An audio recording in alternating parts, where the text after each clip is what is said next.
He asked me to comment on, I don't remember whether I said, but one word which I used probably, disillusionment about the free progress. I want to make it very clear that I am in no way going to comment on the ashram school, or what is happening here, right? That is not, this is not a forum for all that, right? We have to always keep ourselves on level of policies, concepts, ideas, and values, right? And if Mr. Rishikesh Babu, if you come to Pondicherry, then I can speak to you probably on a personal level, and that too will be. I'm not disillusioned about anything, right? Because it is only, you are disillusioned only when you hope and expect. I don't hope anything. I don't expect anything. We have to do our best and leave the rest to whoever is managing the whole thing. This world is not. So that is the first thing. Now I'll come back to the book, right? And I will read this carefully because it's, as I said last time, we are in the rational age. Everything is measured today by reason. So I will click the book, right? I hope you have the book in front of you, right? I'll click on the book and then I'll read it and explain to you and then keep coming back to the picture and then, right? So now I'm going to the book. See, now first thing is that you must come to page 195. And there you will find that the paragraph starts with, so long as the old method of mentalizing life served its purpose, there was no necessity for men in the mass to think out their way of life by the aid of reason. The old method ceased to serve its purpose when the force that was behind it was lost. Next sentence, I'll read very carefully. Man may for a time, for a long time even, live by the mere tradition of things whose reality he has lost, but not permanently. The necessity of questioning all his conventions and traditions arises. And by that necessity, reason gets her first real chance of an entire self-development. This is the exact phenomenon that is taking place today in every part of the world, even with and especially with youth. Right? Reason can accept no tradition merely for the sake of its antiquity or its lost past. It has to ask first whether the tradition contains at all any still living truth, and secondly, whether it contains the best truth available to man for the government of his life. Reason can accept no convention merely because men are agreed upon it. It has to ask whether they are right in their agreement, whether it is not an inert and false acquiescence. Reason cannot accept any institution merely because it serves some purpose of life. It has to ask whether there are not greater and better purposes which can be best served by new institutions. Now I would like you to see within yourself whether you are in this stage or not. You don't accept any tradition, right, until you have understood. So you question. You accept no convention, because everybody says, therefore I will accept it. You do not accept any institution merely because it serves some purpose. So I would like to know from you whether this is true or not. I'm just coming back here. Is this on the whole true? That today you and probably the people around you have reached that stage where you accept no tradition, you accept no convention, you accept no institution. You want to understand everything. I would like to have a here a yes or a no. Anybody? Yes. Yeah. So Martha is very open, and this is Kalpana. What do you have to say? It's a religious community. Yes, I do too. You see, as Indians, I'll tell you, there's a problem. We accept many traditions. We accept many conventions. We don't question at all. We accept many institutions. But now, little by little, things are changing, and certainly the youth of this country are more and more, the educated youth at least, are beginning to question everything. Right? So, Donna, where are you? Where do you stand? We're in a transition right now where the general public is having to face the fact. I'm asking you an individual question. I'm letting go. I haven't totally let go of the past and the ancestors and the flag, and I haven't totally let go, but I'm in the transition of letting go. Anyway, so you've got the problem. I just wanted to bring this into the forefront, right? Now I'll go back to the book and we'll pause a little bit. See, there arises the necessity of a universal questioning. And from that necessity arises the idea that society can only be perfected by the universal application of the rational intelligence to the whole of life, to its principles, to its details, to its machinery, and to the powers that drive the machine. So again, I come to read that sentence carefully. See, now this is an inevitable trend that we are moving now towards that area where universal questioning of every aspect of life, and if it is a universal questioning, inevitably you expect answers, the universal application of reason to the whole of life. Right? Don't bring in spirituality and all that now. We'll see that a little later because you will see he brings it himself. But we have to understand the process of evolution. So today, every society in the world, democratic or socialistic or whatever it is, right, is speaking this language. The universal application of reason to all the details of life. Right? Now I will ask you a question before going on. Individually, you can apply it to yourself. You apply your reason to every aspect of your life. But in a collectivity, what do you do? When you say universal application of reason to life, the first question comes is whose reason? Because we are millions of people or thousands of people and always come back to a smaller size, you will understand it better. Right? Even in a big family, when you decide to govern your life by reason, whose reason are you going to use? Is it a small group? Is it the elders?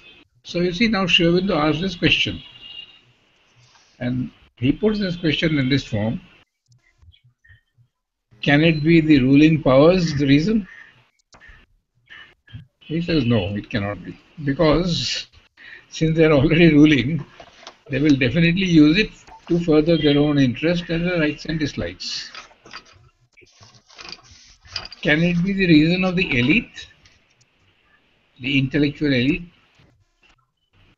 He says that also will be difficult because the moment you bring it down to life, the ordinary man will misunderstand or not understand properly and misapply it. And the implementation will all go wrong.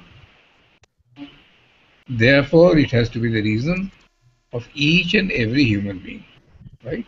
But each and every human being who has developed the capacity of reasoning. So at one time we said that at the age of 21 they are capable of reasoning.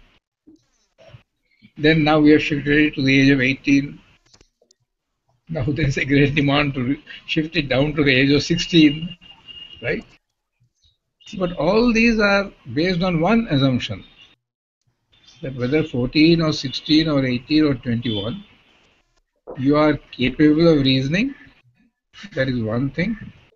And the second thing is that you are in a position by which you can govern your life by your reason. There is a big difference between the two. A good education will give you the capacity to reason. Right? But in most cases, it doesn't give you the capacity of governing your life by reason. You use your reason to justify your interest and all that. Right? Anyway, we'll come to that afterwards because Shravinda brings that out. But the principle is simply this, that in society, we have to govern our life by the collective reason, which is meant the reason of everybody. So I'll go back to the book. So as it says, the reason which is to be universally applied cannot be the reason of a ruling class. It cannot be the reason of a few preeminent thinkers, the next sentence. Because if the mass is infrational, the application of their ideas becomes in practice disfigured, ineffective, incomplete, speedily altered into mere form and convention. Therefore, it must be the reason of each and all seeking for a basis of agreement. Hence arises the principle of individual democracy, that the reason and will of every individual in the society must be allowed to count equally with the reason and will of every other in determining its government, in selecting the essential basis, and in arranging detailed ordering of the common life. And why? This must be not because the reason of one man is as good as the reason of any other, but because otherwise we get back inevitably to the rule of a predominant class, which, however modified by being obliged to consider to some extent the opinion of the rule, must exhibit always the irrational vice of reason subordinated to the purposes of power and not flexibly used for its own proper and ideal ends. I'll give you an example of this. Everyone's reason is deemed as equal. There were some countries which tried to have some kind of limited democracy, where they said that only those who get certain educational qualifications, let us say a BA graduate or an MA, only those people will be allowed. Right? Now this is a thing which has been tried, but it has always been a failure. Therefore, the reason of everyone, the reason of the Prime Minister, and the reason of the most ordinary man, the reason of the President, and the reason of the most ordinary man must be taken into account. The only disqualification is if you are insane. That means you do not know how to use your reason. Even if you are a criminal, you have a reason and you have a right to vote. But one who is insane, so if you look at all the constitutions, they simply bar out those who are below a certain age because according to them they are not yet rational. And secondly, those who cannot use their reason because they have lost their reason. Right? So this is the first thing. Next he continues, secondly, each individual must be allowed to govern his life according to the dictates of his own reason and will, so far as that can be done without impinging on the same right in others. Now, this is a very important thing. Every individual in the society has a right to live according to his own reason, so long as he does not impinge on the same right in others. I'll give you an example. In the case of Shravinda, when he was writing the Arya, the journal, where all these books have come out, regularly there is to be on contract basis from the press, give him the proofs and come back again another day and take back the proofs. Now, unfortunately, this gentleman who was coming, who had a contract, started coming late or sometimes delayed.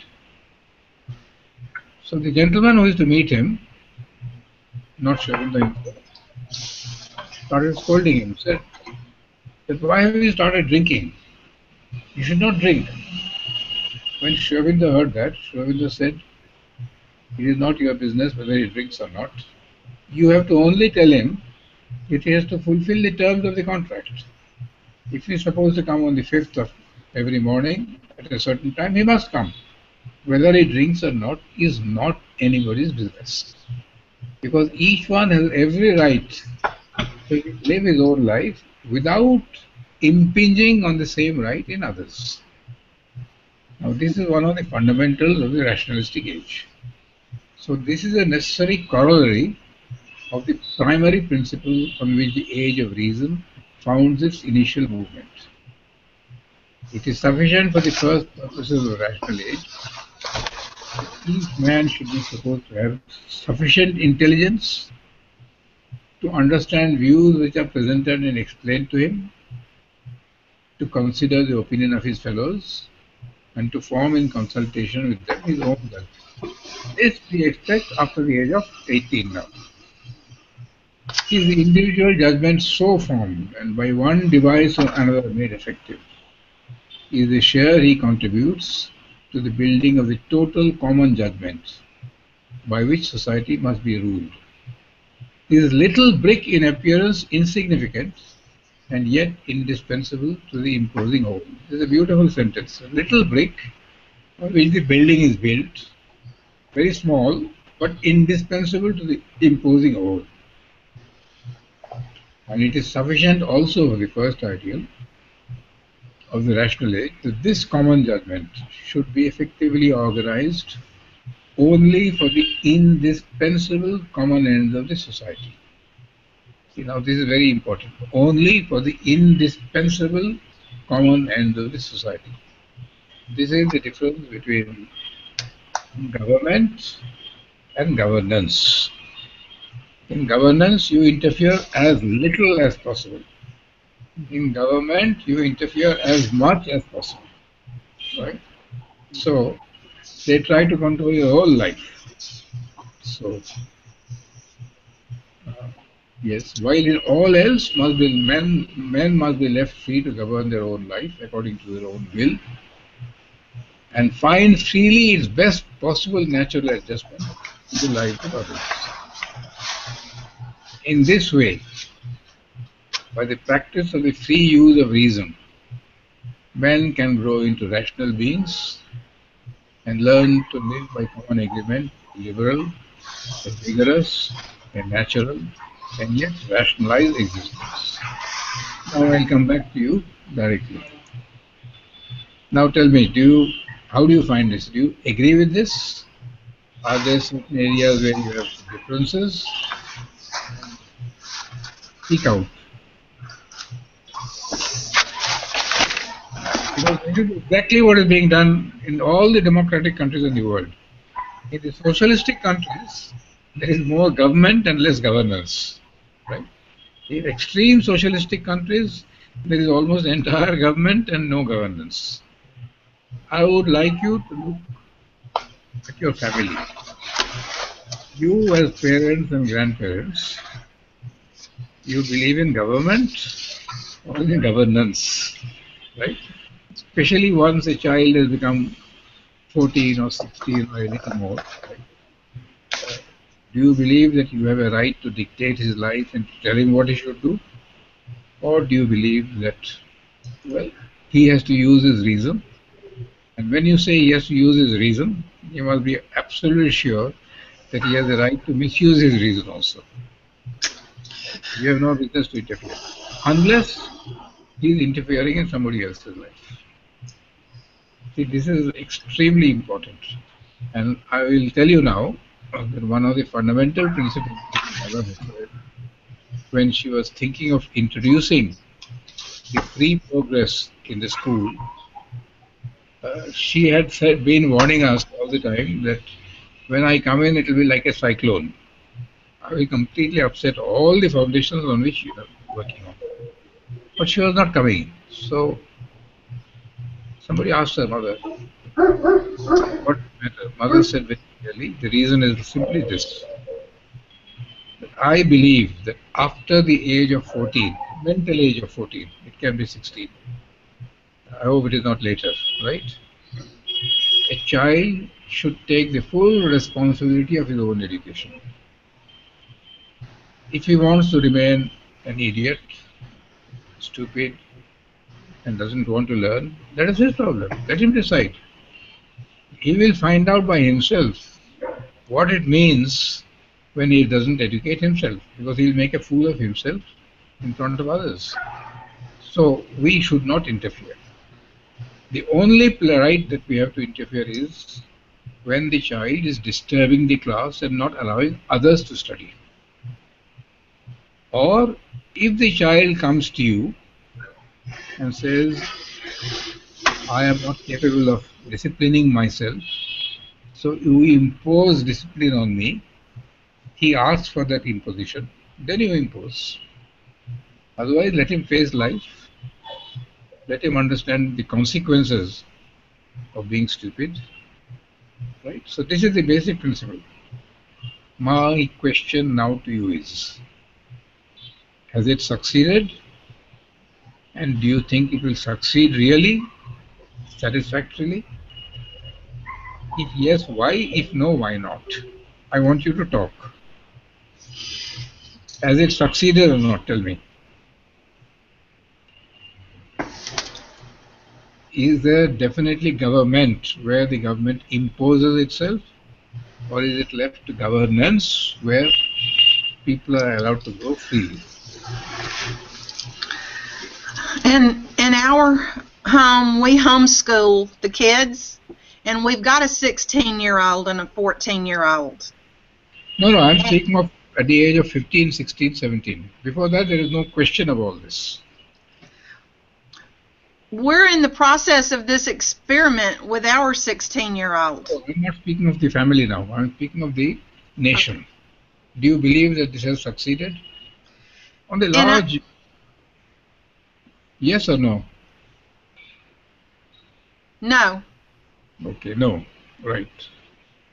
If it has not succeeded, what is the reason why it has not succeeded? Because the principle is very sound. Let everybody live according to his own reason without interfering in somebody else's life. What is wrong with that? In our country, we have welfare, and a very large portion of the country lives on welfare. So even though they may have their reason, the rest of the country is supporting them. See, you must come to the fundamentals. This is the whole problem. We are always playing with the superficies. If this has to succeed, if this system has to succeed, is it indispensable that we should all be perfectly reasonable beings? Yes or no? Yes. Yeah. Now the question is man really a reasonable being? Or is he using his reason for his own interests, selfish ends, etc., etc.? See, this is Shaubindo. Otherwise, welfare system, this system, that system, Shaubindo is not going to bother about that. Right? So the basic point is that is man a reasonable human being in general? Or is man is not yet a reasonable human being despite all the education that you are getting?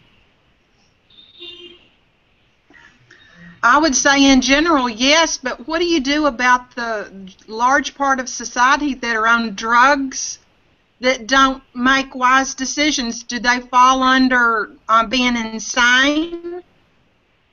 I think I disagree there. I think the majority of human beings are not at all reasonable. They know how to use their reason, but all the time that reason is used, or almost all the time, to justify their interest, and the more intelligent you are, the more dangerous you are. Because you are a very clever lawyer, you can justify any position you want, right? See, now that's why now let us go back to the book, and then you will see. This is exactly what I want you to get.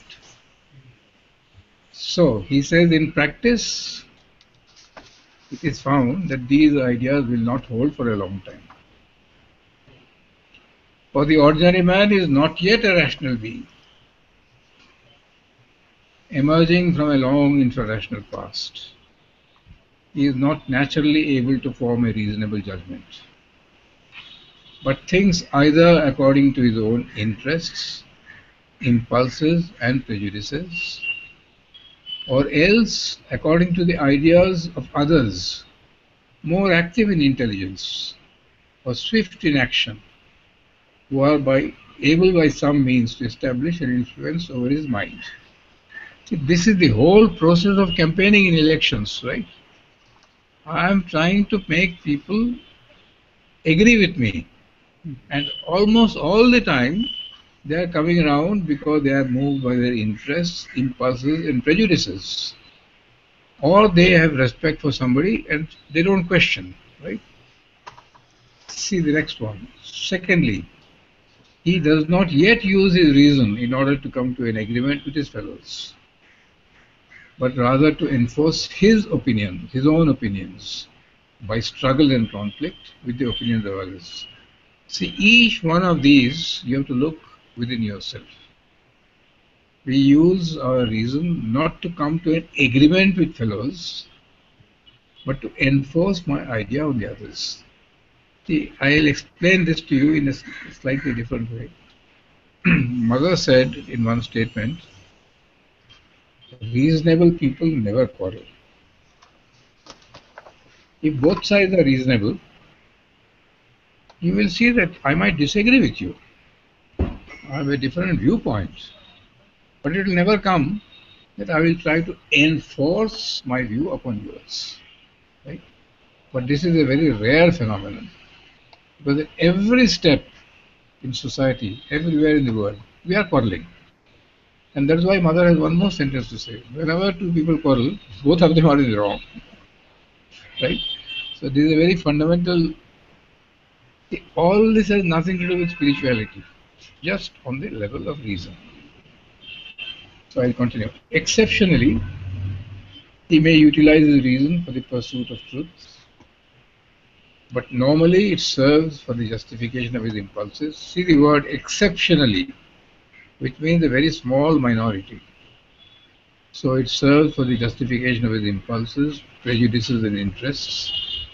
And it is these that determine, or at least quite discolor and disfigure his ideals, even when he has learned at all to have ideals. Most men don't have ideals, it's only interests. And even when they have got ideals, if you don't have the clear thinking, you will either discolor or you will disfigure them. Finally, he does not use his freedom to arrive at a rational adjustment of his life with the life of others. His natural tendency is to enforce the aims of his life, even at the expense of, or as it is euphemistically put, in competition with the life of others. See, now this is the essence of what is called capitalism and a competitive society. Right? You see, now this is where things start going wrong. He uses his freedom not to arrive at a rational adjustment of his life with the life of others, but to get across by competition. So that is why I can tell you that in the ashram, many times when there were different departments telling the same thing, there was a question at one time that, Mother, if there is competition between these two, oh, they will get much more money. Mother said, under no condition will I allow any competition. But the moment competition starts, so many other psychological phenomena start. So there comes to be a wide gulf between the ideal and the first result of practice. There is here a disparity between the fact and idea, and must lead to inevitable disillusionment and failure. I will come back to you again. Now, does this make sense or not? That it is, we are really bluffing ourselves when we think that the society is working very well. This is the best that we can do, I agree, right? But You have illusions that that it is a very good thing, and that most of us are reasonable, or most of us who are educated are reasonable, the rest are not reasonable. That is completely false. So I'll read the next paragraph, because now he's describing exactly what is happening. So the individualistic democratic ideal brings us at first in actual practice to the more and more precarious rule of a dominant class in the name of democracy over the ignorant, numerous, and less fortunate mass. Pause and think whether this is true or not. Everywhere in the world, more or less. Secondly, since the ideal of freedom and equality is abroad and cannot any longer be stifled, it must lead to the increasing effort of the exploited masses to assert their downtrodden rights and to turn, if they can, this pseudo-democratic falsehood into the real democratic truth.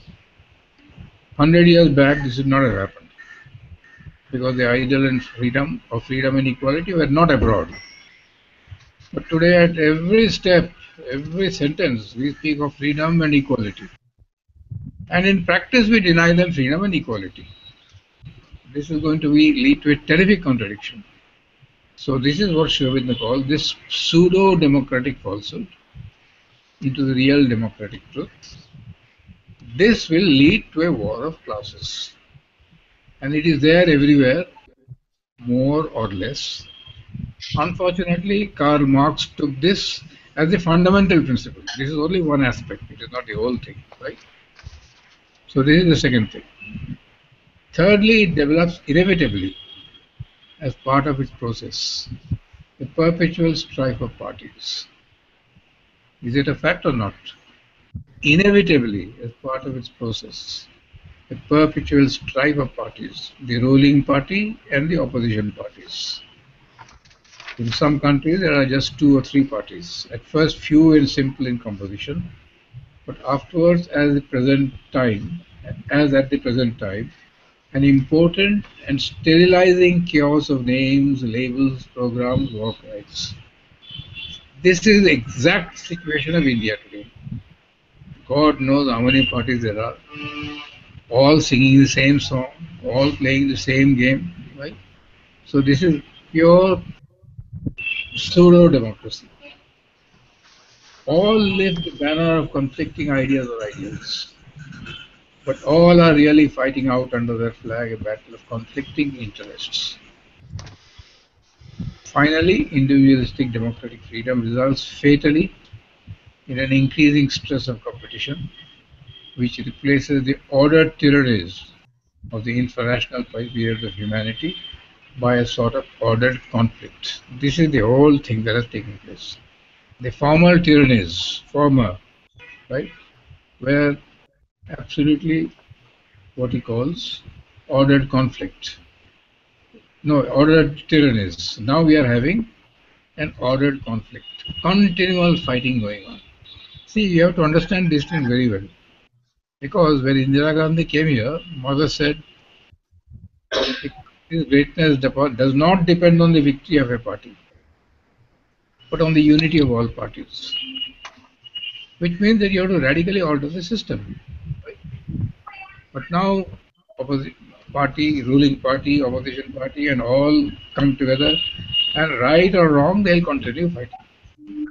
And so the next sentence, and this conflict ends in the survival not of the spiritually, rationally, or physically fittest, but of the most fortuitous and vitally successful.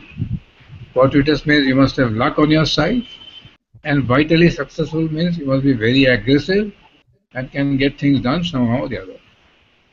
It is evident enough that whatever else may be, this is not a rational order of society. It is not at all the perfection which the individualistic reason of man had contemplated as its ideal or set out to accomplish. Now I come back to you again.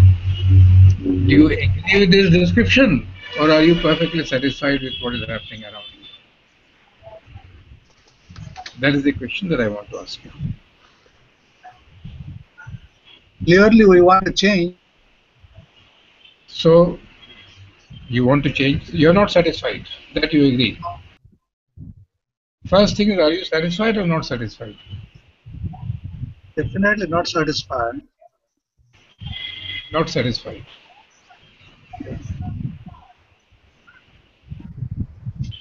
See, now this is very important. It is only when you are not satisfied that you will seek for a change. If you are satisfied, why should you change? The world wonderfully, right? And especially if you are benefiting, let the rest go to hell in its own time it will take.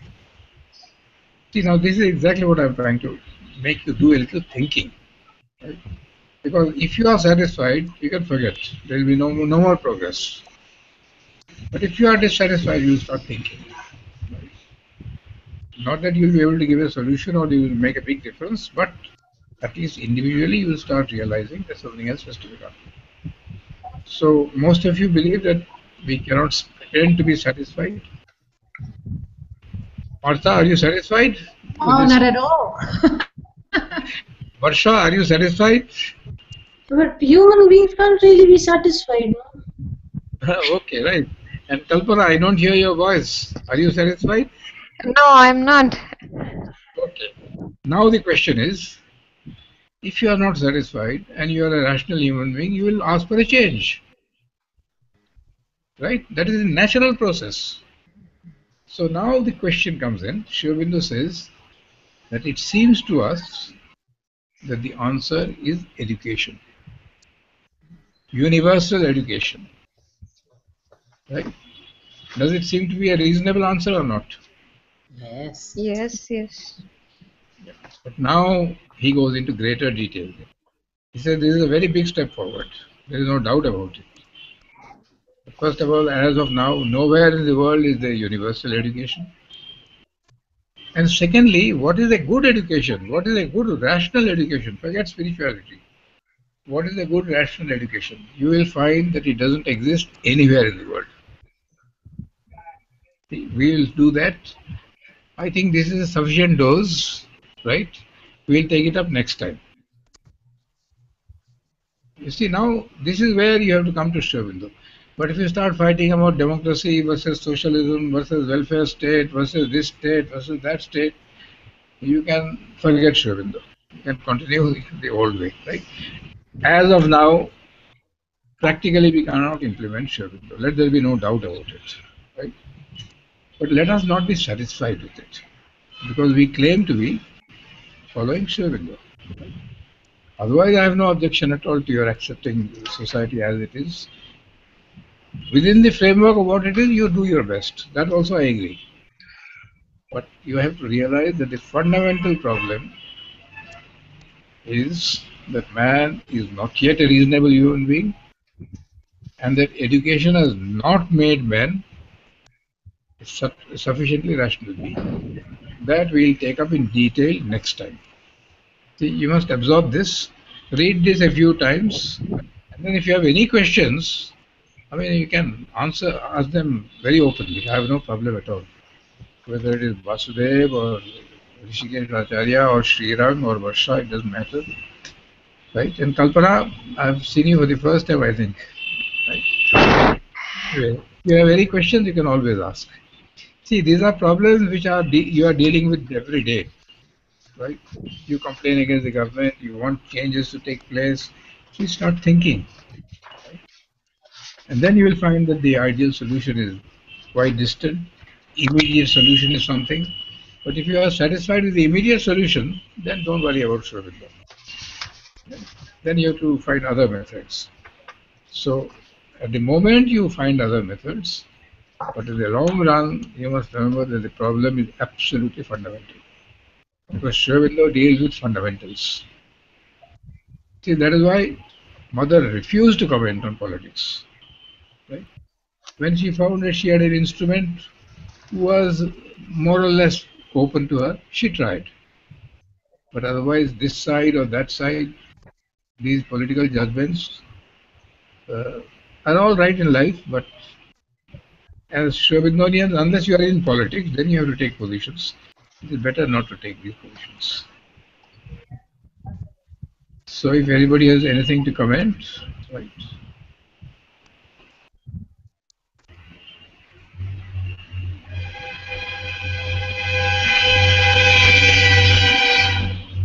Any remark to be made? About the universal education, I will just read out to you one sentence from that paragraph, right? What he says. So he says that the natural remedy would be education, right? The next thing is, there is a second sentence or third sentence, but a rational education means necessarily three things. To teach men how to observe and know rightly the facts on which they have to form a judgment. Secondly, to train them on which uh, they have to form, secondly, to train them to think fruitfully and soundly. Thirdly, to fit them to use their knowledge and their thoughts effectively for their own and the common good. So he sums up capacity of observation and knowledge, capacity of intelligence and judgment, capacity of action and high character are required for the citizenship of a rational order of society. A general deficiency in any of these difficult requisites is a sure source of failure. Unfortunately, the actual education given in the most advanced countries has not had the least relations to these necessities. Pause and think, right? So that is where I want you to understand that don't live in illusions. That is why I'm telling you, don't form opinions until you get all the data. Otherwise, you are making a fool of yourself. Right? You form an opinion only when it is your business to form an opinion. If you are the President of America, you have to form an opinion and act. But if you are a citizen, take a long time before you find out what is right. Get all the data. You are all the time in a hurry to form judgments and pass comments on this, pass comments on that. That is completely un-Shravindonian. Second is to think fruitfully and rightly. And thirdly, to do what you know is right. There is no point in thinking rightly and doing wrongly. Right? So, and as he says, unfortunately, not even in the most advanced countries, right, is this being taught. Technologically great, scientifically wonderful, but man has remained man exactly as he is. So we will discuss this in detail next time, right? And then you start thinking now, how do you change the system of education? What is it that you have to bring in? These three elements. And all this has nothing to do with free progress or spiritual progress. It is simply a rational education. Right? So we'll take this paragraph. Then he suggests many things, right? Then we'll see. So anybody has any questions or any comments, you can pass them now, otherwise we'll stop. And as always, you can write on email. But please, for God's sake, do thinking. Otherwise, you can forget spirituality, even Shravindo will be beyond your reach. Otherwise, you would not have written 34 volumes. I want you to understand this very clearly. So anybody has any question? Donna, you have anything? Acharya, you have anything? Kalpana? Or next time? Next time. Or during the week, if you have any questions, you can be as blunt as possible. I will not feel hurt. It doesn't matter at all, right? Yeah. thank you, Kittu. Okay. Yeah. Thank you, everybody, for coming. Thank you. Turn it off. We'll see y'all next week. Yeah. Next. Thank you. Week. Thank you very much. I'm switching off. Good night for me. Good morning for many of you. I don't know. Good night, sir. For all the Indians. Kalpana, where are you? In India or outside India? Singapore, sir. So it's already time for you to sleep now. Yeah, it's 9:30. Yeah. Yeah, right. So only for Martha and good evening, and Donna is good morning. Yeah. Okay. Bye. Bye. Bye. Bye. Bye.